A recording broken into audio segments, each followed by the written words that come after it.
What is up, everybody? Welcome to a very long overdue episode of the Bootleg Football Podcast. I'm your host, Brett Coleman, here with my wonderful co-host, EJ Snyder, as always.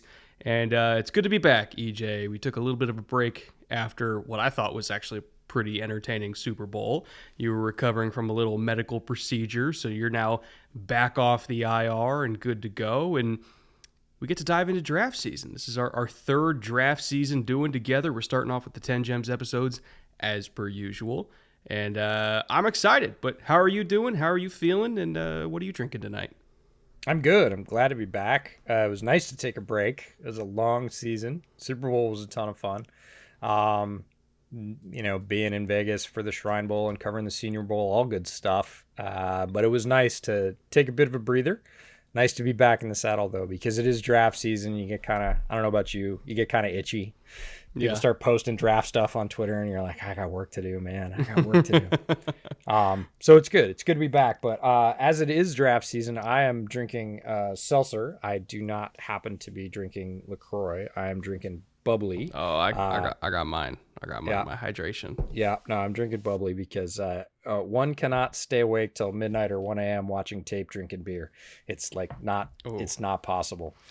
Did I tell you I tried doing that with the wee heavies the other night, and it did not go well? Yeah, it goes well. See, the funny thing is when you start, it's going well, and you're like, this is great. I don't know why I don't do this more often. And then when you're like drooling on your keyboard at like 11 o'clock because you can't concentrate anymore, you're like, oh, this is why I don't do that. So no, keeping it clean for draft season. But looking forward to it. We got some news and notes, and then we can get into what is, like you said, now a 3-year tradition, which seems so strange. But yeah, one of the very first things we did when we launched the channel. So this is our third installment. And before we get into 10 Gems, by the way, we do have a little bit of news and notes to cover because we've been off for 2 weeks. Number one, and probably the most important news, I do want to thank Taylor, Sigmund, Alex, Jacob, and Woolen, who all joined the Patreon during our little 2-week break and decided to hop on board and support at the start of draft season. We are eternally grateful for all of your guys. And also remember, you do get merch discounts now as a member of the Patreon. And also, one more thing, we recently put up the first of many interviews that are going up on the Bootleg Clips channel for all of you to enjoy. And pretty soon here, after the Thomas Booker interview, all the patrons are going to get early access to these interviews as well, because we want to get the Thomas Booker one up just because it was so amazing. And then after that, all the patrons are going to get like a 48 hours early access to all the interviews on the Clips channel before they go up, so you can see them before anybody else. And they are meaty, to say the least. We really, really enjoy it. I think we did 4 hours of interviews every day for like 4 straight days. It was insane. So a lot of content going up over on the Clips channel. Check that out. And other than that, not really a whole lot has happened in the NFL. Weirdly, in the little 2-week period after the Super Bowl, we've kind of jumped into Aaron Rodgers mania that lasted for like 2 days, and then it was something, and then it wasn't something, and Russ wants out of Seattle, and then he doesn't want out of Seattle. So there's not really a whole lot to talk about that's concrete. But with Combine coming up, let's see, this is going out Monday, so I think this is Combine week when this goes up. I'm sure we're going to get a shitload of news because we always get news in Combine week because that's when everybody gets together and stuff starts leaking. So I'm sure in the next episode we're going to have a very meaty news and notes section. But why don't we start things off, EJ, for people that have not been here the entire time, the entire run of BFP. Why don't you tell them what is a gem in our terms for our 10 gem specials? Yeah, so a gem is not necessarily the best, right? This is not the top 10 players in the draft, and we don't mean to make it that. Not the flashiest or the most popular. These are players up and down the board who have a great skill or skill set, have some untapped potential we think is really going to shine when they get to turn pro and focus on their craft, or that we just like watching. One of those prospects that every draft evaluator has, that you get a couple minutes into their tape and you're just giggling and shouting out loud. My dogs come in all upset, like, what's going on? You're shouting. It's good tape. So those are our gems. And we do 10 on defense, 5 for Brett, 5 for me. We do 10 on offense in another show. And again, we've had some hits in gems, and we've had some guys that have had slow starts too. So it's just like the regular draft. But these are just guys we really like watching and want to bring a little bit more familiarity to you, the bootleg viewers, early in the process, because we think it's worth it. And some of these guys are going to go first round. Some of them might go super duper duper late. We'll see, because there's some small school guys in here, but either way, they're guys we enjoy. So I'll start off with my number one. We each get 5. Coby Bryant, the other corner from Cincinnati. A lot of people talk about Sauce, potentially being the number one corner in this class, but I can't remember who was it we were talking to. We were talking to a player at Shrine Bowl who played against Cincinnati, and we asked him, about going against Sauce, and he said, other kid's better. And I was like, Coby Bryant. He's like, yeah, because they played field and boundary. And so Coby Bryant had to do a lot more stuff. He had to play press, he had to play off, he had to play zone. Whereas Sauce, as the boundary side corner, is basically just like, I'm in man, 75% of the time. Whereas like Coby had to just be a little bit more versatile of a player. And I kind of agreed with his assessment, which who am I to disagree with somebody who played against both of them. But when you look at how the Cincinnati defense was structured, again, usually when an offense is on the hash, which most plays in football take place on a hash, and I would say the most popular distribution of offense is a 3-by-1 in the spread.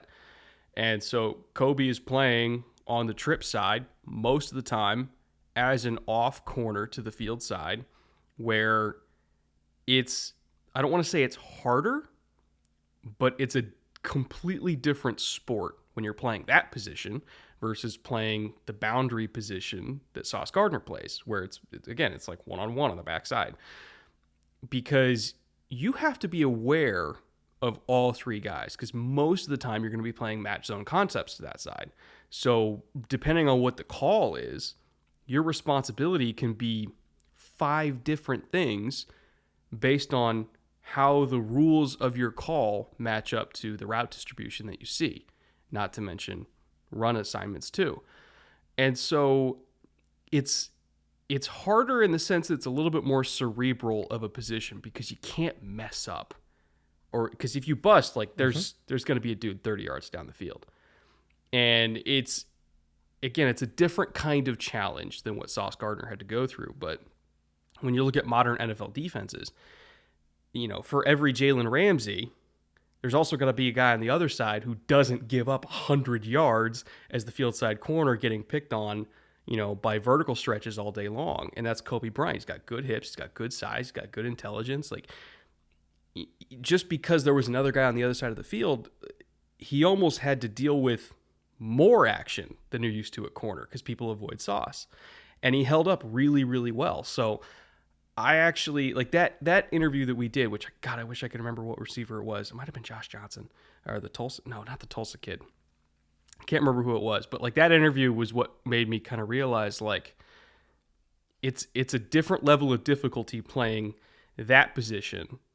And if you can do it really well and not get picked on over and over and over again, you're probably going to be really valuable in the league. Yeah, I think it was Rambo, actually, now that I think about it. Oh, yeah, I think you're right, because Miami played them, right? It could have been Miami, could have been OU. I can't remember. But it was somebody really good. Yeah, and he was very clear that he thought, Coby was the guy that gave him more challenge, more trouble. Now, to be fair, we are not bad-mouthing Sauce Gardner. No. Sauce, this is a Sauce Gardner Stand podcast officially starting right now. The guy gave up nothing in his college career. Like nothing. He just didn't give up anything to anybody. He is a very good corner. But just because he is very good, elite in the conversation for corner number 1 in this draft, doesn't mean the guy on the other side can't play. And we see it every year that schools have pairs of corners that come out. And a lot of times they're both really skilled. Washington is another school this year that both the corners are going to get drafted. Both the corners are going to get drafted pretty highly. If they're still on the board by the time the 3rd round's over, I would be surprised. So Coby Bryant's got a great skill set, a skill set that's in demand in the NFL. And I think he's going to get overlooked just because of who plays on the other side. but more and more people are starting to come around to this. I think he's going to test pretty well. I don't think he's going to blow testing away, but he's not going to be slow either. I think he's going to test well enough. And the way most teams in the NFL approach testing is they have a threshold. And for an outside corner, if you run above whatever their number is, 4, 5, 6, it's fine. Like it's a yes, no proposition. And I think he's going to hit those thresholds for jumps, for agility, explosion. He's going to hit that. And then really people are just going to go back and say, wow, he had a lot of different responsibilities, played them really well. Cincinnati had a really good schedule. They played a lot of tough competition. So that's not really going to be a knock against Cincinnati, whereas it might have been 5 or 10 years ago. Oh, strength of schedule. No, Cincinnati, was in the finals. So Coby's going to get a lot of attention. Not near as much as he would if his running mate wasn't Sauce Gardner, but don't sleep on him. I've told multiple people, like, look at the other corner. He's worth it. He's going to get drafted fairly highly. This week's episode is brought to you by Bespoke Post and their boxes of awesome. No matter what you're into, whether it's camping gear essentials, to specialty cocktail making supplies, to cool stuff for all of us coffee snobs out there, Bespoke Post has a box for whatever interests you have every single month. To get started, you just take the quiz at boxofawesome.com, and your answers will help them find all the right boxes that match whatever you like, and they release new boxes every single month across a ton of different categories, so there's always something new to check out. It's free to sign up, you can skip any months that don't interest you, and you can cancel at any time with no hassle as well.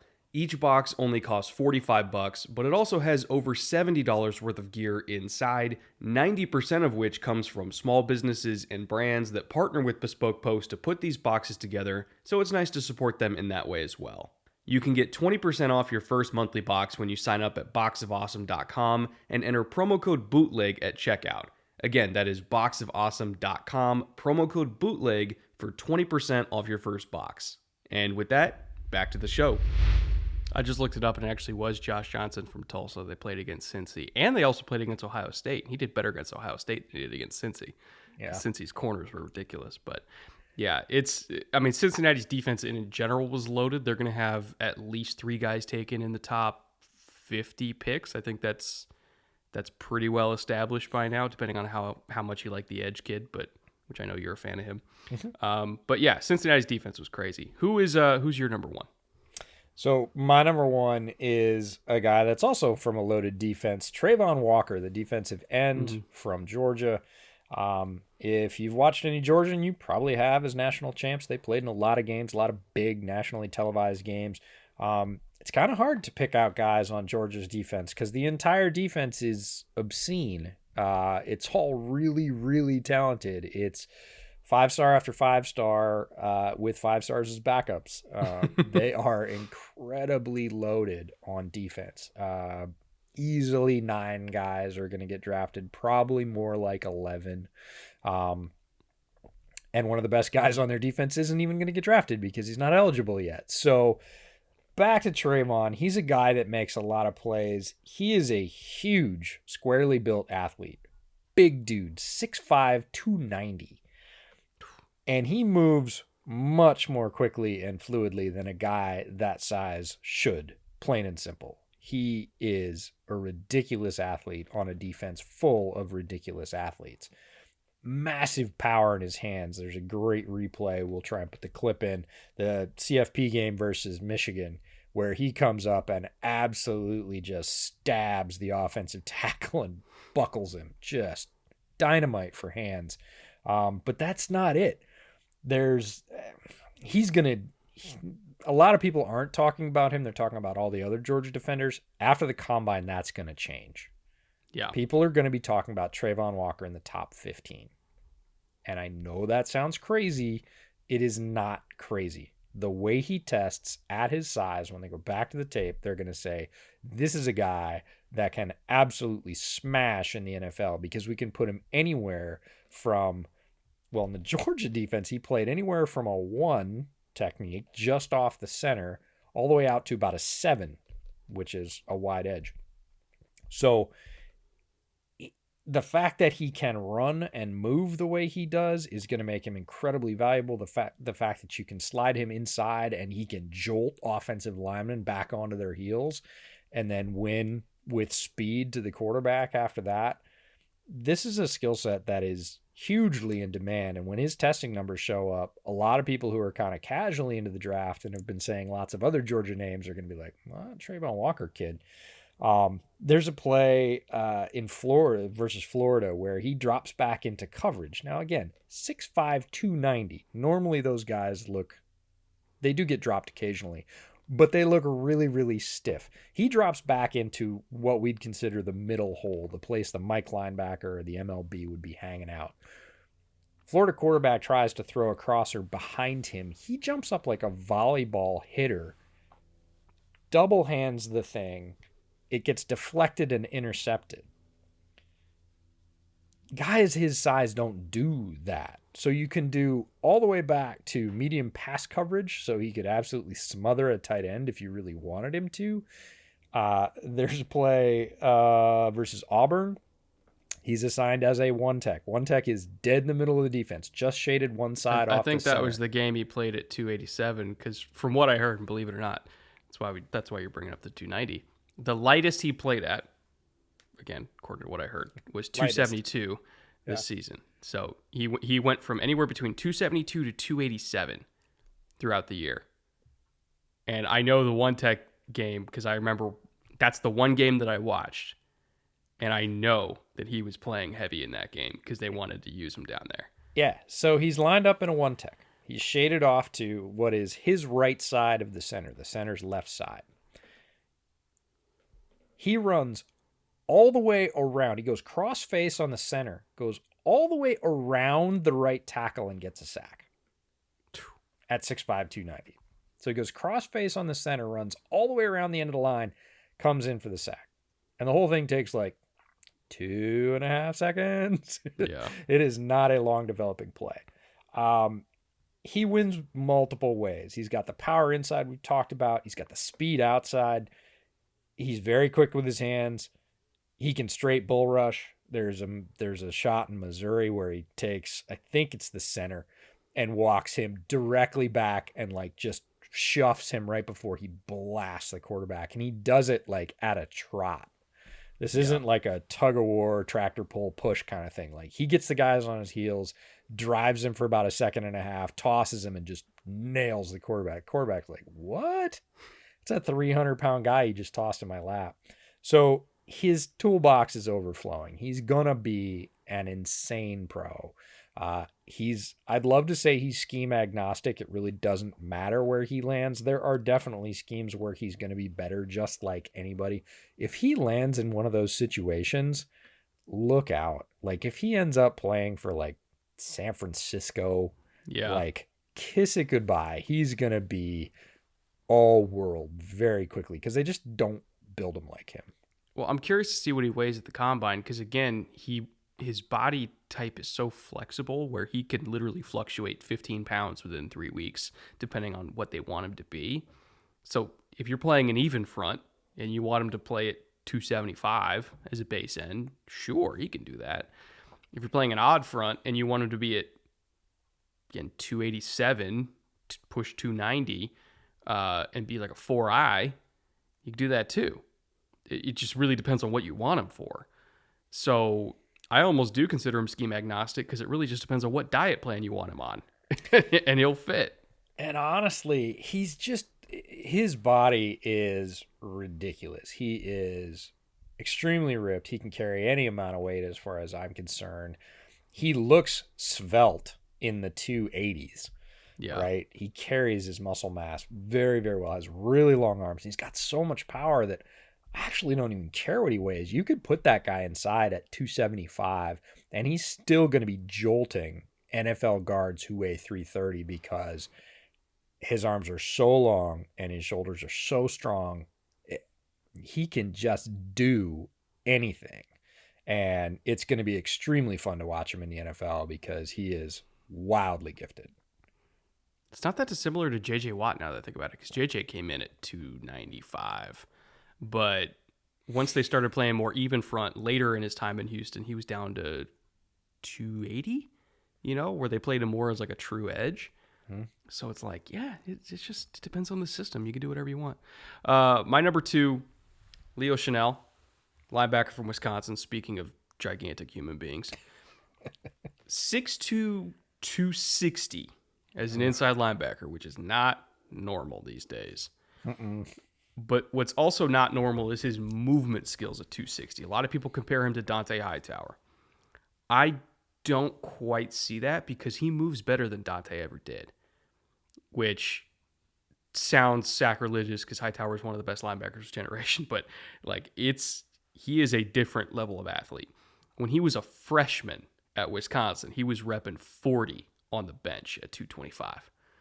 Freak in nature, 260 but not fat. He's just yoked. Like he's basically Logan Wilson. If Logan Wilson from the time he was born ate nothing but Wheaties and HGH, like that is what he is. He's gigantic. He can rush the passer. Jim Leonard, some of his sacks, you want to consider them schemed up, but the reason why he rushed so much is because Jim Leonard was like, he keeps getting sacks, I'm just going to keep rushing him, and it kept working. Like Wisconsin's defense was super blitz heavy because they had a guy like Leo in the middle. And I think coverage, he doesn't necessarily fit the mold of like Coby Dean, Devin Lloyd, those kind of guys where it's like, yeah, you put him on a running back one-on-one, you put him on a tight end one-on-one, they're going to hold up. He's not necessarily that guy. Not to say he's not functional as like a spot dropper, but in terms of how you use him in the pass game, if you're using him just to cover people, you're not doing it right anyway. You want him mugged up on the line of scrimmage, being a threat to rush the passer, a la Dante Hightower, a la Anthony Barr, because he changes the equation in pass protection. You can't leave a running back on him because he's going to dumpster whatever 215-pound running back you leave on him. And 215 is actually somewhat big for third down running backs these days. Like, he will just run through them, which he did over and over again at Wisconsin. So you have to pick him up with a center. You have to pick him up with a guard. And so if you're rushing 5 and you can't allocate a running back in a 6-man pass protection scheme to that linebacker, and you have to pick him up at the center, all of a sudden you're leaving one of these guards and tackle combos either to the left or the right, one-on-one, against whatever games the DTs and edges are playing. So it leaves you extraordinarily vulnerable to all sorts of pressure schemes. And that's not even counting for the fact that he could just take one step, bluff, and then drop back as a low hole dropper and pick up whatever like the third crosser is, because he can do that at least. And yet you still have to allocate the center. You're still not able to pick up those stunts. So he's a force multiplier for the pass rush. He's not a force multiplier for coverage, like say Nephi Sewell is, But I think if he goes to the right defense that knows how to use that force multiplying ability as a pass rusher, not to mention the fact that he's really good against the run too, he can be just like Dante Hightower, but maybe even better. And that is utterly terrifying because Dante Hightower was amazing. Yeah, he's a beast. Played 3 games at fullback, and then they were like, we got a better use for you. Yeah, you're a linebacker now. Yeah, we have something that's more efficient. You're gonna make more plays. Yeah, his build is really crazy. His arms sort of start thick at the wrist and just get thicker all the way up. It's like Popeye. He's got solid forearms. He's got big biceps, and his shoulders are even bigger than his biceps. It's just like a triangle going up his side. Everything you would think a 260 plus pound pass rushing linebacker out of the Big Ten looks like, that's Leo Chenal. So yeah, interesting. He's a little less scheme agnostic to me because his limitations in the passing game. But as a rusher, especially as a situational rusher, you talked about third down rushes, like he can be on the field right away, and he's got a special teams mentality, so he'll be playing there as well. It's not like you're sort of couching a roster spot and only getting third down pass rush out of him. Yeah, he'll be useful. It'll be interesting to see how people think they can expand his game to play him even more. You know where I think he's going to go, considering his flexibility as a fullback, and I use the term flexibility loosely? Baltimore. Huh. I could see them using it. Well, it's funny because Wink's gone, right? So it'll be but they brought in Mike McDonald, who was their linebackers coach under Wink anyway, and then he went to Michigan and had a great defense. I forget that the Ravens are all about succession planning. I know, but like that's the thing is like it's the same. Even though Wink's gone, it's the same system. Right. Yeah, they're not changing. And McDonald saw him up close, and probably was like, "Oh shit, that dude could play." It's like I would not be shocked at all to see him in Baltimore because he's such a perfect fit. Yeah. But speaking of linebackers, who do you got for number 2? Well, speaking of Nephi Sewell, his running mate, Devin Lloyd, the inside linebacker from Utah, who is kind of all-world everything. So this is not a guy from down the board. This is probably the first inside linebacker off the board, depending on who you're paying attention to. There's a couple of other contenders for that, but for my money, that guy's going to be Devin Lloyd because he is a player that gives you everything at the ILB spot. It is not about the letters after his name. He's got great football intelligence. He's really smart, understands the whole defense because he plays all over it. He occasionally lines up guys in the slot. He plays Mike for them all the time. He plays what you would consider a will, and he lines up as an edge rusher, a straight up stand-up edge rusher right on the line of scrimmage. He's a great mover in space. He's like 6'3", 230, and just so graceful. And that's not a word we use for linebackers a lot. That's an adjective for sometimes tight ends, wide receivers, quarterbacks moving in the pocket sometimes. He is a very graceful dude. He glides around and almost lulls you to sleep because he has really long levers and he's covering a lot of ground, but he doesn't look like he's really exerting himself to do it until he opens it up, right? He got a pick against Oregon and he started running in anger and it was breathtaking. It was like, holy cow, he's really fast. Like, legit really fast. He's powerful. He'll, when I say graceful, don't think ballerina.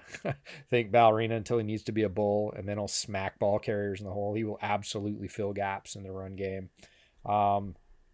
Very good pass rush ability off the edge. Again, not sort of pigeonholed by being an inside linebacker. There's multiple reps in his tape where he stands up, does a little stutter dip, goes around, and he's so long, his arms are extremely long, and he knows how to use that length. It's really his secret weapon. Just reaches out and pulls the quarterback down, gets himself a quarterback hit as he's letting go of the ball because he can just sort of bend around that tackle and then stretch those long arms out and grab the ankles. And he is just a fascinating prospect because he is so versatile. He is so malleable. He plays well in the pass, makes plays on balls in the air, which is an absolute prerequisite for an every down linebacker in the NFL. In a loaded inside linebacker class, there are a lot of options in this inside linebacker class. He's my alpha because there just isn't anything he can't do. I think you can make an argument for him, Coby Dean. Like some people are going to have Chenal ranked up there with them just because they really love size and their system fit and everything like that. Like this linebacker class in general is insane. We saw, Deontay Lee put Chad Muma as LB1, which he's, I think, the first person I've seen do that. Not that it's crazy because he's Muma's. No, it's not a huge stretch. That's the thing is you could watch Muma's tape and go, yeah, I see it. Yeah, I can see it. So I'm one of the things I'm most fascinated by in this class is who is going to be the first linebacker off the board because they're all different and everybody's going to have their particular taste. And I think, if your comp for Devin Lloyd is Darius Leonard but better, which sounds crazy because Darius Leonard is an all-pro, but Devin Lloyd has the same frame and is faster and twitchier than even Darius Leonard is. And he's a better rusher and he plays the pass better. Like Darius Leonard is lights out against short pass and run. And that's why he has insane tackle numbers in Eberflus's defense, right? But Devin Lloyd is 100% better against the pass than Darius Leonard right now.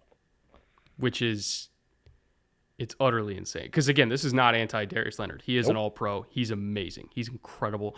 One of the best young linebackers in the entire NFL. Fast track for whatever accolades you want to project for his career. As a prospect, Devin Lloyd is a better prospect than Darius Leonard was coming out. And I don't really think that's debatable. We'll see what he is in the pros, but as a prospect, he's that dude. By the way, you might see my cat popping up for the people watching the video version of this. But please do not knock over my camera. The little chaos factor has entered the chat. You have no idea. I do. I'll get to my number 3 and hope that he doesn't unplug literally everything in the middle of the show. Cameron Thomas, the edge from San Diego State. Yeah. Believe it or not, he has more pressures than every other edge in this class, at least in 2021. Like you want to pull out Aiden Hutchinson, Kayvon Thibodeau, Karloff, like all these guys. He was more productive than literally everybody else in this entire class. He is.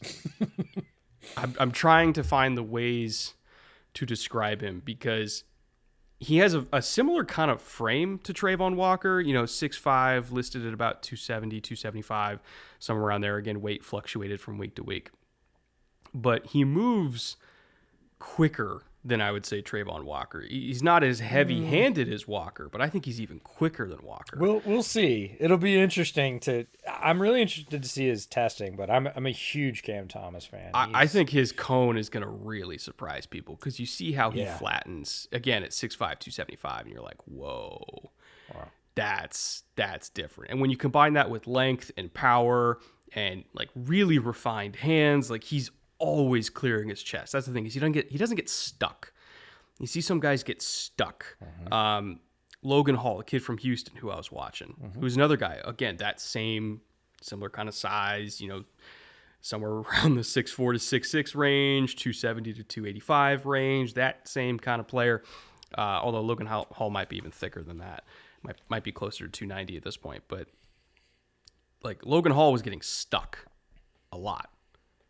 Whereas Cam Thomas never, like, if somebody got into his chest, he was clearing it immediately, like whatever way he had to. Rips, spins, chops, whatever. He never got stuck. He always had a plan. He always had a backup. He's just a really, really smart rusher. And I really hope this makes sense. He wins in the ways that NFL guys win.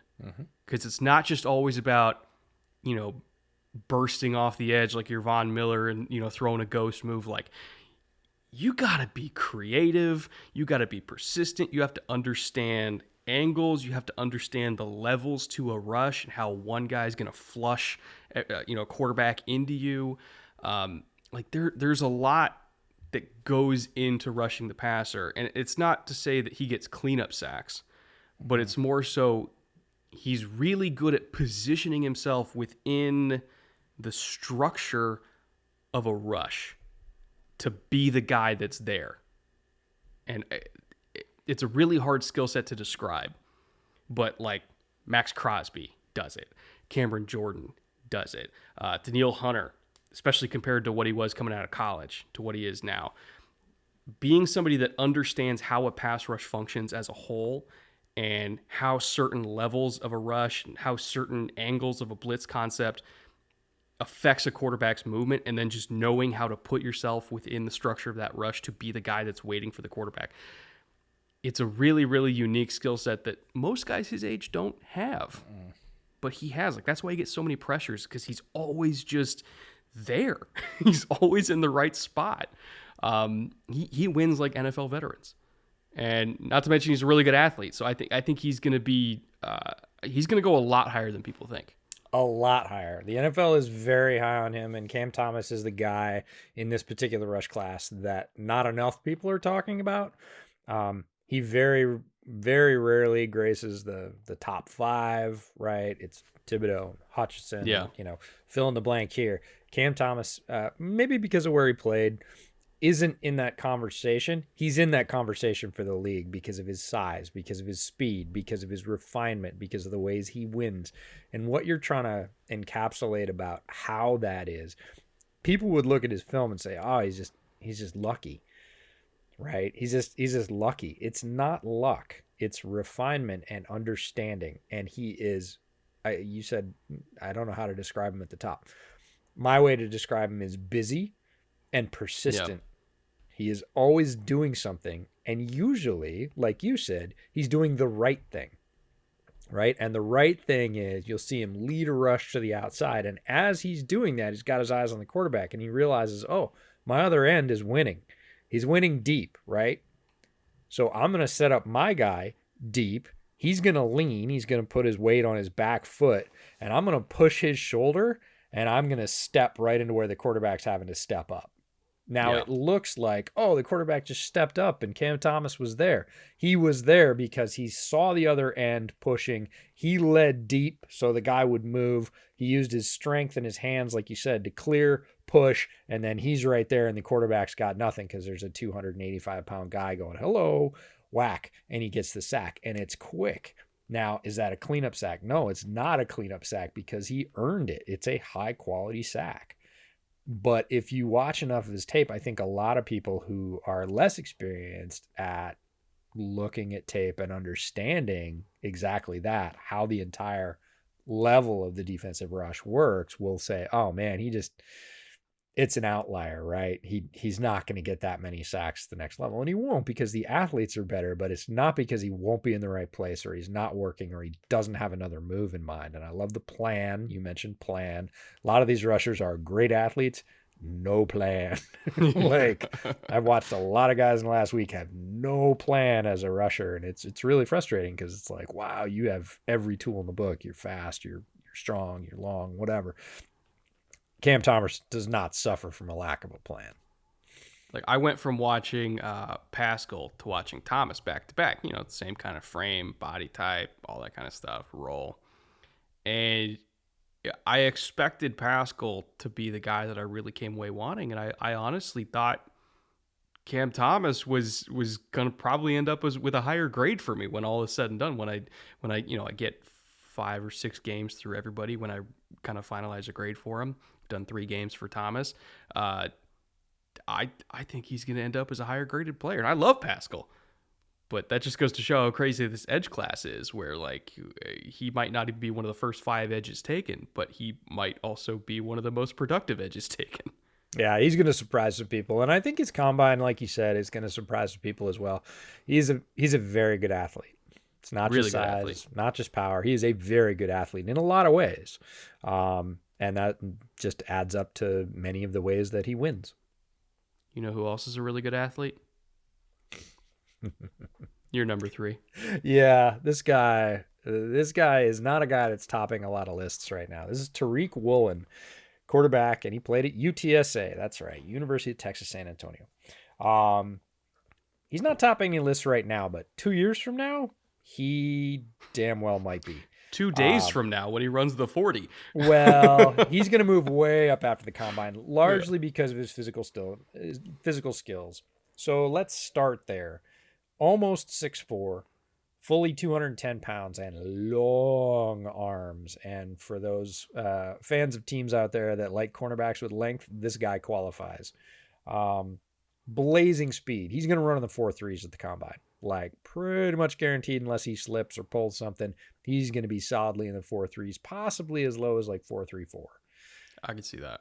Yeah, 6'3.5", 210, 4.34 long arms, like right there, height, weight, speed. I don't care if he can play a lick, he's going to get drafted really high. But he can play a lick. Physical player, loves to jam, loves to hit. Not something you see from taller corners all the time. We see lots of taller corners that avoid contact. Nope. He is a menace on the corner blitz because he's so damn fast. And if you think, oh, it's the corner, you don't pick him up with somebody with reasonable size. he's there in a flash because he is so fast. And again, he loves to just unload on the quarterback so he can cause fumbles, all that good stuff. He's productive. He makes plays on the ball. He has a good understanding of where to put his hands. He's not great at locating the ball yet. We'll talk about that, but he's got easy speed to carry down the field, and he makes plays at the catch point. He gets his hand through the catch pocket, makes plays across the middle on one cross, like knocking the ball away again with that long length, reaching around the front. Pretty veteran stuff in terms of cornerback play, but he's not a veteran. That's the best point, is he just moved to cornerback at the beginning of his junior year. He was recruited and started off his first couple of years as a wide receiver. So he brings that understanding about passing routes, concepts, leverage from being a wide receiver to being a cornerback. He's still learning. And that's scary as hell because his frame is ridiculous for the position. He's already productive with even as few reps as he's had as a cornerback. And he's just going to get better. So again, yeah, he's going to get drafted really highly because of height, weight, speed, but don't think that's all he is. He's going to continue to get better. In a couple of years from now, he could be one of the top 5 corners in the league. Like, he has that kind of potential.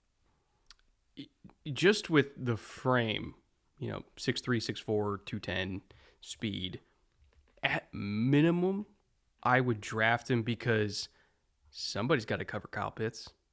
Somebody's got to cover, Darren Waller, Travis Kelce, even though he's long in the tooth these days. But there's a million freaking tight ends coming out in this class. Somebody's got to cover him. I'm not putting a 5'10 corner or a 5'10 safety with how some of these safeties are small these days. Like, you need a big, let's just throw out the corner safety label, big DB to cover these guys. And if he just makes his living covering tight ends, it'll be worth the pick because there's too many good tight ends these days. And linebackers are too slow and safeties and corners generally are too small. He's a unique guy. And you need unique guys to cover unique guys. I'll just say that. So he's very, very intriguing. Super flexible because he can cover anybody you want. Now, people say, oh, well, he doesn't run 4.3 on the field. That's true because his brain isn't there yet, right? When his brain catches up with playing corner, his body will allow him to run that on the field. Right now on the field, I'd say he runs high 4.4s. That's fine. That covers 80% of the wide receivers, even the fast ones, in the NFL. And that's as deep as you want to go. He's not going to lose a step. This is a guy that ran mid-10s in the 100. He's got long speed for days. Now, he doesn't trigger quite as quickly as some other corners who maybe don't have more speed. But the other thing is, on top of that, the length gives him an extra couple yards because he's tall, and when he sticks that really long arm up, you got to throw it over him, and down the field, that's tough to do. So he's got everything he needs to be a very successful corner. He already plays well, and he's physical. So that's my hook with corners, is they got to hit, and he loves it. He's into it. This is not a track guy. This is a guy that loves to play football.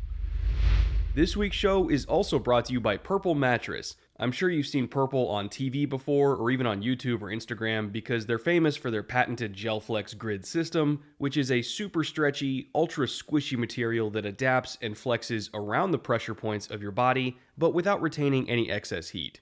The grid is amazingly supportive for your back and legs, but it also cushions your shoulders, neck, and hips so that no matter how you sleep, you don't wake up stiff and in pain every single morning.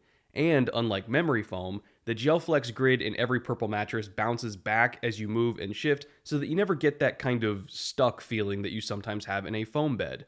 You can try any Purple mattress risk-free with free shipping and free returns, plus financing is available as well. So if you want to try it out for yourself and see what the grid can do for your night's sleep, head on over to purple.com/bootleg10, use promo code bootleg10, and you can get 10% off of any order of $200 or more.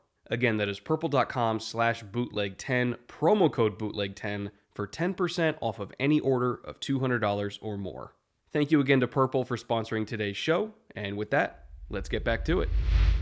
I brought up small safeties, and my number 4 happens to be a smaller safety, much smaller than Tarik Woolen at least. But I think Jalen Pitre from Baylor, every year, there's one of these guys where in your heart of hearts, you know that they're probably going to end up as one of the 32 best players in the class once they get on the field. Antoine Winfield, Jesse Bates, Budda Baker, like every year there's a safety that goes second round that you think, if he played anything other than safety, he'd probably go in the first round because he's a really good football player, but, positional importance, blah, blah, blah, whatever you want to say. Jalen Pitre is that guy this year. Like, he is so damn good, and he played in that Aranda system at Baylor where safeties have to do, I don't know, everything.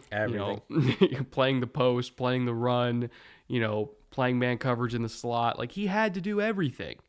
There's no plays off in that system for safeties. It's not that dissimilar to the conversation we had with the TCU safeties last year, Merrigan and Washington. Yeah. Where there's no plays off, and they do different things, but there's no plays off. And same thing, but Pitre, I think Pitre is better than Ardarius, and we loved Ardarius. Merrig, you could argue, but we also had astronomical grades on Merrig. So if Pitre is even in that realm, we're talking about a first-round talent. And Merrig was one of the better safeties, more underrated safeties, I'll say, in the entire league as a rookie this year.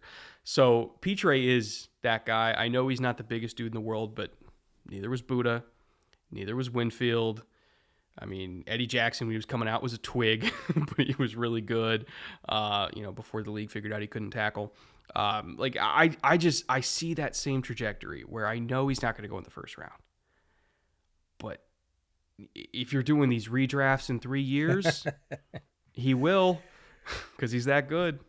Yeah, and the way they'll use him doesn't have a lot to do with safety anymore. It's much more what you alluded to earlier, which is defensive back. And I've already seen people talking about Pitre as a slot, like as an everything slot, as a Tyrann Mathieu, as a Budda, as a, those guys aren't safeties. Like, yeah, kinda, but they're like safety, corner, hybrid defenders. Dime, nickel. Right. People call them star, right? In some systems, it's star. The Rams have started to use star. Saban is, it's a Saban term, star. It's the guy that does what needs to be done in the back half of the defense. And Pitre is a guy that is, if he goes to a system like that assigns him those roles, he's going to be one of those safeties that we talk about really quickly, because he's going to be making a bunch of plays. Oh, shit, I forgot one. Javon Holland. Same fucking dude. Yeah. Same guy. He could have played corner, played some corner, played some safety, played some slot at Oregon, like played boundary corner, played slot, played safety. Went to Miami, just tears it up, is a menace around the line of scrimmage because he's fast. Again, he likes to hit. Pitre's going to be in that class of player that does a little bit of everything, and it's not going to be too much for him. Everybody talks about, you come to the NFL and your responsibilities are going to, explode. You're going to have all kinds of stuff to do that you didn't do in college, and he's kind of going to look at him and be like, I played for Dave Aranda. Like, I've supported the run from depth. I've been deep third. I've been, too high, playing to the boundary, playing to the edge. Like, I've played the slot tight. Like, what is it that you think you're going to have me do? Like, mix drinks in the middle of the field? Maybe. I don't know. I went to Baylor. I can probably handle it, So yeah, I think Pitre is gonna be one of those guys who's incredibly useful, earns a role really quickly, ends up making a bunch of plays because people always like to challenge, especially NFL OCs. They like to challenge those players, and it is difficult. Like, that's an especially difficult role, nickel or star, whatever you want to call it. It's a two-way go on every play, so there's lots to throw at players like that. But I think Pitre's learning curve is going to be a little bit less than a lot of other, quote unquote pure safeties. So I think he'll roll with it pretty quickly. And look, we know from his physical skills, he'll be making plays on the ball. He'll be making big hits in the run game. He's a tough guy. Has nothing to do with his size. He knows how to throw his weight around. Yeah, thumbs up for Jalen Pitre. All right, for your number 4, this is a classic EJ special. Yeah. Pulling out a small school kid that I have not watched yet. Yep. Because that is your favorite thing to do, of, hey, have you Northeastern Appalachian A&T, this That's right. punter, have you watched it? No. Well, No. EJ has. So who's your number 4? Introduce the folks. My number 4 is Markquese, safety from Florida A&M. And HBCU players have largely been overlooked for a long time in the draft process. It's not that they haven't been drafted, but they haven't been given their fair due. And that's just wrong. And, Deacon Jones, Richard Dent, Michael Strahan, Harry Carson, Mel Blount, Aeneas Williams, all defensive Hall of Famers, all came from HBCUs. And that doesn't even touch the offensive side. That doesn't touch the Walter Paytons and the Jerry Rices and the Shannon Sharps, and the list goes on. Charlie Joyner. There's a lot of talent that plays football at HBCUs. And the good news is a lot of great progress has been made on that front in the past couple of years. There's an HBCU combine right before the Senior Bowl. HBCU Hall of Famers were recognized at the Super Bowl. There's a lot of great progress. Dion has brought a ton of light to HBCU football. Picked a top recruit up in the recruiting cycle this year, which is kind of a first, not something HBCUs have typically been able to do, pull a very coveted recruit away from much larger programs. So things are changing, but I wanted to highlight an HBCU player. And it was tough.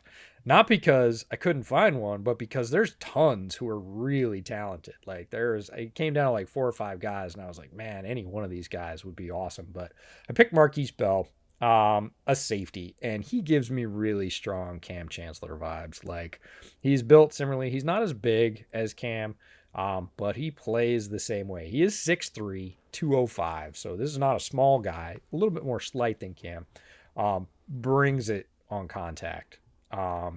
Plays bigger than his size for sure, and really agile at his size too. Again, we tend to see defensive backs with longer levers be a little bit slow, be a little bit clunky, especially if they're playing corner. This guy is able to snake around blockers, get low, upend people. There's a great clip of one of his highlights where he gets under a running back who's about 5'10". He literally squats down and gets lower and puts his shoulder right on the ball, forces a fumble. And the running back's about 5'10", and he lowered his head coming through the line. And Bell met him and got lower than him, forced a fumble with a shoulder pad on the ball. So really flexible. Fits a great niche in the current NFL that you talk about it, the tight end eraser, right? You need a big physical guy that can run. He can do it. He's a dime backer. That's a popular thing. Extra force player versus the run. He can absolutely play by the line because he loves contact. He understands how to make himself skinny, slip through blocks. He's great at slipping the lead blockers on bubble screens. He sees it, gets up, turns sideways, gets through, and then just blasts the running back because he carries good speed. With the popularity of too high coverages, which we're seeing all the time, and needing those players who can crash the run from depth, right? That is his happy place. That is where he is number one, the best. That is his game. So he will find work with that alone, but he can do lots of other things for you. Really tough to defend when he comes on the blitz. And again, you can call it whatever you want, but when you sneak him up in the slot and he decides not to cover and just unloads on your quarterback, he gets there in a hurry. And has a knack for dislodging the football. This is the old peanut punch thing. And like I said, there's that clip where he does it with his shoulder pad. There's another clip where he comes in. The quarterback is literally diving and he reaches underneath him and just pokes it out before anything hits the ground. Doesn't look like a fumble. It's his knee was down, and they go back and look. No, he was in the air and he reached underneath him. Again, really flexible at 6'3", gets low and just pops the ball out. So just a player who's going to be really productive. I've seen him ranked probably in about the 280s, which is not the draftable range in terms of there's not 280 picks in a draft. If that happens, he should be a priority free agent. If he does not get drafted, I think he should get drafted based on everything that I just said. But if he doesn't get drafted, he should be at the top of priority free agent list because this is a productive guy that's going to fit in a lot of roles. I mean, we saw Divine Diablo go to the Raiders, and when he was healthy and got in, now he's a linebacker. Yeah, and I could see Markquese playing a very similar role because look, we have linebackers that play. We know it, 210, 212, 215, 218. He's 205 right now.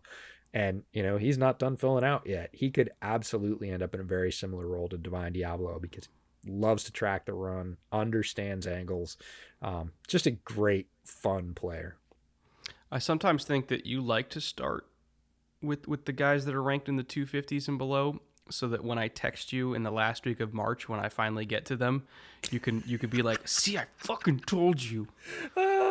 Sometimes it's funny. I collect. People ask me how I make my list and when I start, and I take about 3 weeks off after the draft. I just don't do anything because you know how it is. You're looking at Twitter every day. You're watching players every day. You're writing reports every day for a long time. And it's good to take a break, just like we took a break after the Super Bowl. But within about a month every year, and this is the mid-dead doldrums of summer, right? I start my list for 2023. I will start my list like 3.5 weeks after the draft. I just put it up there and I just start filling it in, and I fill it in from all kinds of sources. I fill it in from preseason All-American lists. I fill it in from other draft analysts who say, "Hey, I saw this guy." I go back to my 2022 stuff and there's this guy I saw, but he wasn't eligible, and I add him to my list. And I just do that for months, and I don't watch a lot of tape through the summer. I definitely don't watch a lot of tape through the fall because we're doing the show every week, doing NFL stuff. And I just keep filling in the names. And this year I got up to, I didn't cap it, but when I transitioned to a new database because I had too many names and I needed to be able to sort them better. There's 278 names in there, which is pretty much a full draft. That's about a full draft worth of players. Now there's still the players that I'll, watch a highlight of or look at when somebody asks me to.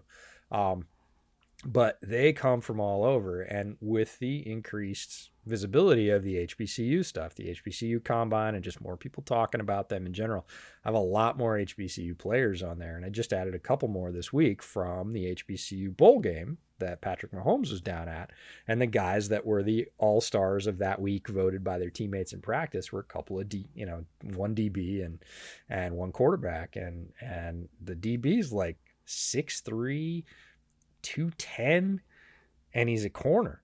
And I was like, okay, like, yeah, I've never heard of him, but I'm adding him to my list. So yeah, I get names from all over, all different analysts, all different lists, and some of them turn out to be real hits, and some of them are just fun guys that you see ending up in the 22nd round of the USFL draft yesterday. So by the way, if you want a better source than me or EJ on HBCU prospects, because as you said, there's a lot of them.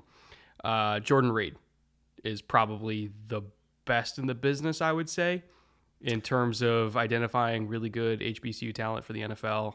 Works for ESPN, draft extraordinaire. I think he's their number 2 or number 3 draft analyst on ESPN now. Yeah, moving up in the world. No, he's big time now, and we got to see Jordan down at Las Vegas, and it was great to hang out, watch practice with him. Nice. Really, really nice guy. I know people say that all the time. Oh, he's a nice guy in the business. Like, Jordan's legit one of the nicest guys in the business. No ego whatsoever. And great because he coached at that level and understands the game. The other guy is another guy that we saw in Vegas who we've both followed his work for years, which is Emory Hunt. Mm-hmm. Football Game Plan on Twitter has been in the HBCU coverage game for longer than anybody and does it just as well. So yeah, great sources out there, but some tremendous talent in those leagues. And I'm glad that it's getting some light shown on it, more light shown on it than it has in the past, because there's some really deserving players. My fifth and final guy for our third annual 10 defensive gems list is probably not going to be a surprise for anybody that's been following me on Twitter for roughly the last, 4 months. Devonte Wyatt from Georgia. I know we've already mentioned him when we were doing our Senior Bowl coverage, but I can't leave him off this list because he is, at least in this class, if you're looking for a penetrating 3 technique, he's the dude. If you're looking for an interior pass rusher that has unbelievable quickness for his weight, like he's playing at, I think, like 310, 312, and he does not move like somebody who's 310, 312. He looks like somebody who's playing at 295. Just unbelievable quickness, really good against the run as well. Like he's not just one of these light in the pants, 3 techniques like you remember when Travon Bryant was coming out where he could do one thing and one thing only, and that was go forward. Like, no, Devonte Wyatt can shock and shed with the best of them.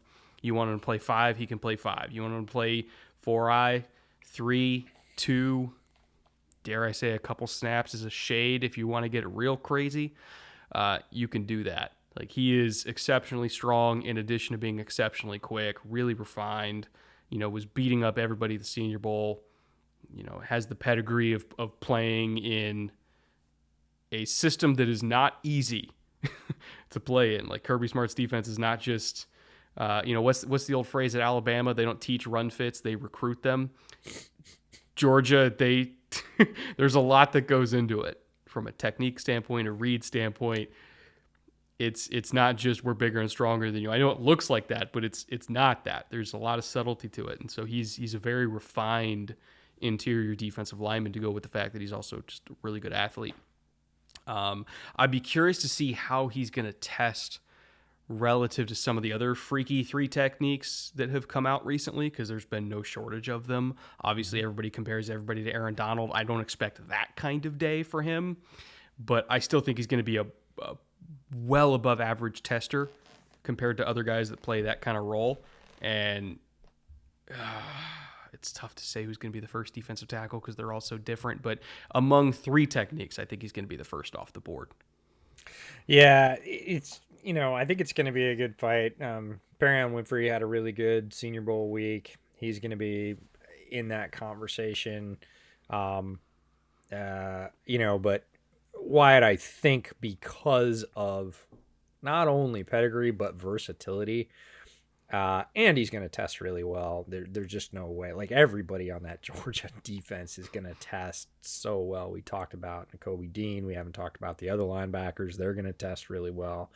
Channing Tindall and Jordan Davis. Yeah, I mean, Jordan Davis is in his own category. You mentioned this in the pre-show, by the way. The best one isn't even coming out this year. Yeah, that's the crazy thing about Georgia's defense being so loaded is, like, you watch Georgia's defense, and I've spent a lot of time lately watching Georgia's defense because I watched all 3 linebackers. Plus, I watched Walker for this.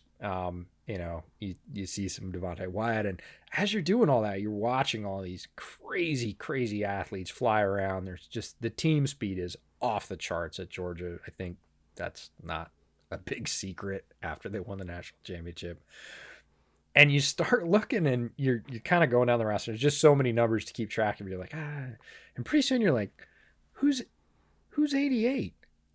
88's a dude. Like, he's in between all these other dudes who are phenomenal. Any other school, they would be the guy you were talking about. Like, have you seen that guy at Kentucky, at Tennessee? Like, if they were any other school, they would be the star of the defense. Any one of these guys we're talking about would be the star. But the only reason they're not at Georgia is because they're surrounded by guys just like them. And then there's this other guy, 88. And you're like, oh, that's Jalen. You're like, who's Jalen? You're like, he's not even eligible. The fucking angel of death, that's who. And you talk to coaches, and they're like, no, 88's the dude. Like, you're like, Jordan Davis, yeah, Devonte Wyatt, yeah, Travon Walker, yeah. And they're like, it's Jalen. Like, Jalen's the best athlete on that defensive line, and that's a crazy thing to say, but he'll be fun next year.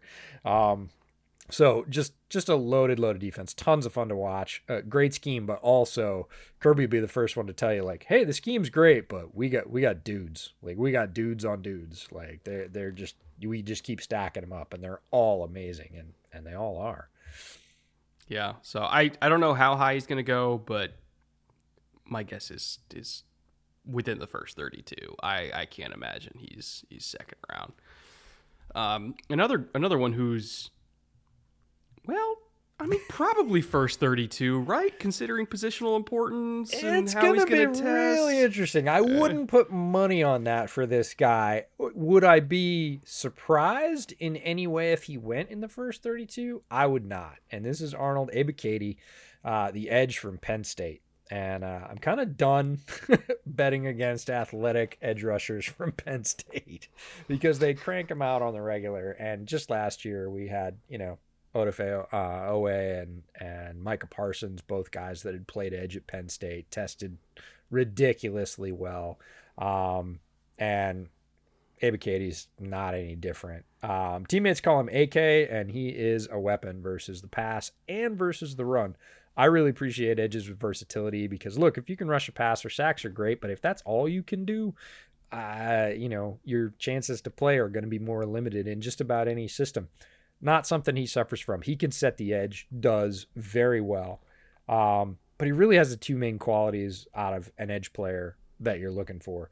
And that's great measurables, especially explosion. Like, all the great edge rushers tested really well. Like, it's a common theme. You don't see guys that have an RAS of 3.82 that are great pass rushers. It just doesn't happen.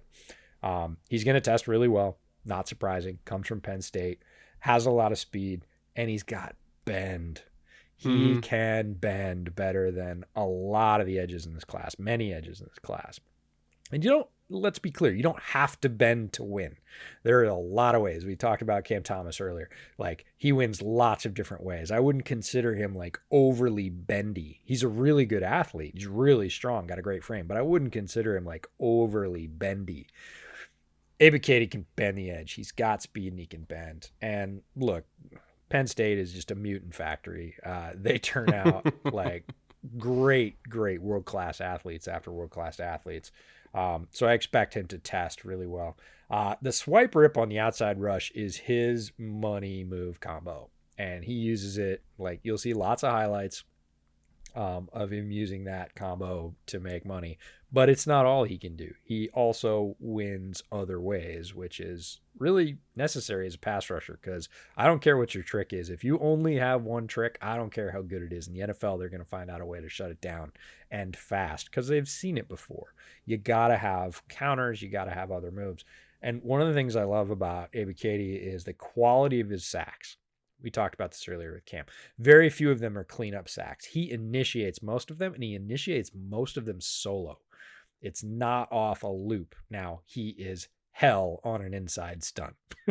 If 3 crashes down and leaves him a gap, so he damn is strong. Yeah. Through it and on the quarterback. He is super efficient. No wasted steps. As soon as he is clear with that swipe rip, he is flattening, and he takes 3 steps and he buries his helmet in the quarterback's back. Like, he is not messing around once he gets an opening. No wasted motion. But a lot of his sacks are against lineman factories like Wisconsin, Michigan, Iowa. These aren't cupcakes, right? He's not taking on Sam Houston State and getting 5 sacks and then through the rest of the Big Ten schedule, like, picking up 1 or 2. No, you see really good play against Michigan. You see sacks against Iowa, forced fumbles against Wisconsin that got called back because of arm motion, but it was a forced fumble. Yeah, I remember that one. It was... He can convert speed to power. This is a concept that's kind of 201 for a lot of folks studying the draft. He's a fast guy, oh, he's strong. Speed to power, right? When he gets moving, can he keep the guy in front of him moving? And he can do it. Does it pretty regularly. And again, with that efficiency, with that speed, with his flattening to the quarterback and not wasting any motion, he hits hard enough that a lot of balls come loose from the quarterback. Like, he will force fumbles. He will cause chaos in the backfield. Once he learns the outside strip that most of the NFL pass rushers are relying on now, because they know they can't plow into the quarterback like he does, and they get that little bend around the outside to swat as the ball's going back to dislodge it. If he adds that move, if his rush coach gets him swinging, he's going to force a ton of fumbles because he's there faster than the quarterback thinks. Even if the quarterback understands backside pressure, even if they have that really good sixth sense sort of preternatural feel for that, they're going to think they have an extra half a tick. And if he gets that swipe where he bends his arm, and it's going to be lethal. So, and he plays special teams. I swear this guy can fly. He blocks kicks. The clip we're going to put in is the one against Wisconsin, and they break it down to figure out who blocked the kick, and he comes flying into the frame. He is well off the ground at a 45-degree angle. He gets his hand on the kick. It's not the only kick he blocked. He blocked another one with his face mask. Because he can jump that high. Yeah, no, I swear he can fly. Just Tools. Might not go in the first round. Not the biggest name. He's going to test extremely well. I think people will like his tape. I think the league is probably higher on him. But, if it comes down to a guy like Ebiketie or a guy like Cam Thomas had a lot more production. I think a lot of teams might feel safer from the edge position. But what's interesting about that? Because Cam Thomas had a lot more snaps. Their pressures per snap, their rate, they're basically the same. Yes. Ebiketie is wildly efficient in many ways, and he does a lot with the snaps he gets, but he didn't get near as many snaps because, again, Penn State was rotating guys in. Cam Thomas was kind of anchoring that. He was the best player on his team, so, besides the punter. But hey, they got a defensive tackle who went back, by the way. Yeah. Who had a shit ton of pressures, too. Yeah. And his are a whole different type, but no, Ebiketie, yeah. I could see him slipping out of the first round. If he does, it'll be a tremendous value. This is a guy with upside who is going to probably be a better pro than he was in college because he's going to continue to develop as much as he has a variety of moves and wins in different ways. He's not done yet. Like I said, if he adds that back swipe for when a guy starts to throw a pass, he doesn't really have that yet. He can add stuff like that fairly easily, and his physical tools are, I don't want to say they're untapped, but he can just build off that foundation. He's going to be really, really fun to watch. In terms of frame, tools, and also just as importantly, what he was in college versus what he will be in the pros, I could not get my mind off Justin Houston. I think they are very, very similar. I don't disagree. That's a pretty good comp in terms of wild athleticism that got channeled and just kind of kept getting better. We talk about progression not being linear. Well, Justin Houston, for a long time, he just kept doing more stuff. He started doing a lot of stuff and just kept adding. I could see Ebiketie starting a little bit lower than that, but having a very similar curve, which is continued progression. And, by like year 2 or 3, people are talking about him going, man, he's had 24 sacks in the last 2 years. Like, yeah, damn. And the thing with Houston, because Ebiketie's 6'2", 250? About somewhere around there. Like, Houston wasn't the tallest guy either. No. I think he was like 6'3". But again, Not at all. he was really thick, heavy hands.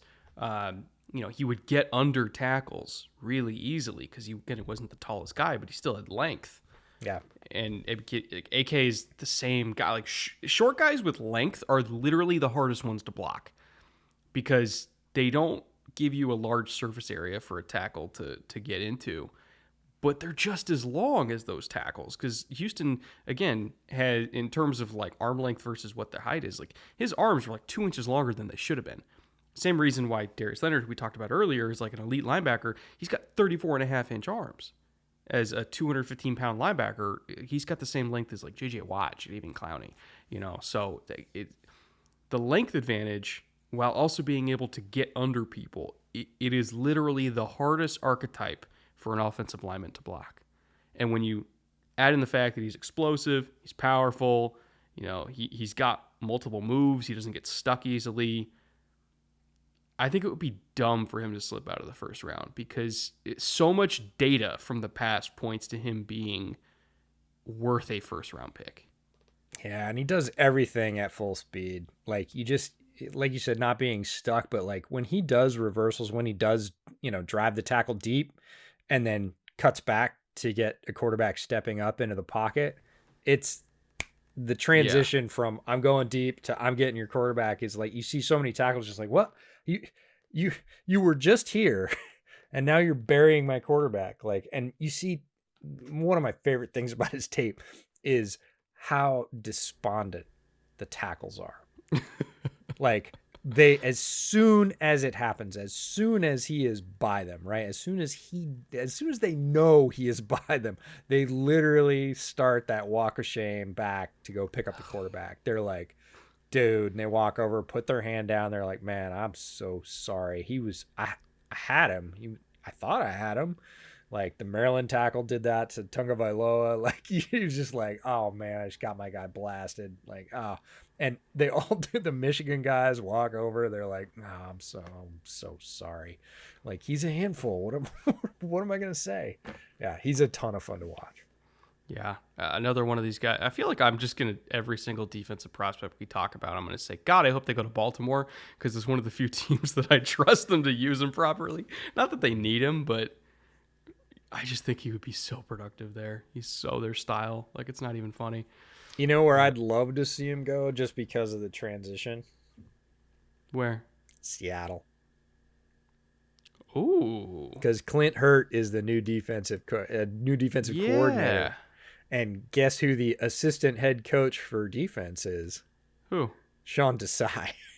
Oh, right. I forgot. Because they're trying to make everybody kind of work together there. So they had to do some weird, funky things with job titles. So they have the Bears double dip. Clint Hurt was a Bears defensive line coach, and Sean Desai was last year's Bears defensive coordinator, but he's been with the Bears for like 6 years. So they both moved to the Seahawks. Clint Hurt takes over for Ken Norton Jr., and he is very good. He was a linebackers coach in Chicago and then moved to the defensive line. So he fully understands pass rush, and Desai manufactured a ton of pass rush with just a healthy Robert Quinn last year for the most part because Akeem Hicks was in and out. Khalil Mack missed most of the year with an injury. And still, the Bears had a shit ton of sacks. And you give those guys a weapon like Ebiketie, and you're on your way to a much better pressure rate in Seattle. So it'd be a lot of fun. Not to mention Darrell Taylor's coming on pretty well. Oh, Darrell Taylor's going to take a jump under Clint Hurt. Yeah. And I think they still got Puna, right? Puna's still there. Like, they got some dudes. I'd like that. That'd be fun. Yeah, they're gonna see some. I'm excited for Hawks fans with that combination running the defense because I was not a Ken Norton Jr. fan. He just didn't adapt quickly enough for my taste, and those guys are gonna push it, and you're gonna see a style of defense that I think you kind of haven't seen in Seattle for a while. So it's gonna be a lot of fun. Yeah, so that'll do it, I think, for our 10 Gems defensive edition for the 2022 draft. We have the offensive edition coming up quick. Dibs on Watson. I'll just say that. North Dakota State wide receiver. I love him. Man, that's going to be a blood feud. Are we going to have our first joint gem in podcast history? I don't know. We might, but that we both have to give one up. It'd kind of like be taking a tie, and I don't think either one of us want to do that. I think we both want Watson, and we both want Calvin Austin. I might give you Calvin. I like Calvin a lot, but Watson, like, I might fight you for Watson. We'll see. Oh, he's so fucking good. He's really, really good. And wait till he goes to the combine. I've seen him as low as like the 6th, and it's largely because he played at North Dakota State. But like, I've seen him down the 6th and the 5th, and even like 3rd, and I had somebody come back to me who works in the league and said, he's not a 3rd rounder, is he? And I was like, he's not going to be after the combine. No way. I could legitimately see him going in the 1st round. A lot of people are like, what? And I'm like, just you wait. Like, have you seen him? And wait till he runs. But if he slips out of the 2nd, it'll be a crime. And right now, he's, if you look at his average draft position in mock drafts, where he is on most analyst boards, like, he's middle of the 3rd round or lower. And I'm like, I just don't. It's the North Dakota State thing because they played like one game, a year ago, and then nobody. Well, don't scout the helmet. He is amazing. We have North Dakota State tape. Most people don't. Yeah. So maybe that's part of it, but I think once people get it, and once people get a hold of that tape and they're able to like see it, they'll be like, "Oh shit, that guy's pretty good." Well, yeah, that's not a 3rd rounder, not in this class. So yeah, it'll be a lot of fun. But these are great. We hope you enjoyed them. Check out the rest of the draft videos that are coming out. Make sure to go subscribe to the Bootleg Football Clips channel because that's where our interviews are going up. But yeah, we'll have draft content for you, obviously on Twitter, the main Bootleg channel, the Clips channel. We'll have some fun interactive live streams for you as we know you need to blow off steam in draft season. Get those takes out. One of these days I'll get EJ to start a TikTok. Oh man. I heard the phrase TikTok dominator today and I was like, has a nice ring to it, but I don't know that I'll be that. I'm posting a lot of crappy video from late at night when I'm just sort of iPhoning my screen looking at prospects. So if you want to get sort of inside the scouting process, follow me on Twitter for sure. But yeah, we're going to have lots and lots and lots of content. We're just getting started. Thank you to our Hall of Fame again, our executive producers, Marat, Consti, and Fitz. You guys are heroes. We'll be back very soon with the Offensive 10 Gems special. And until then, everybody, stay safe. Enjoy time with your family and friends now that the off season is upon us. And we'll see you very soon. Cheers. Take care.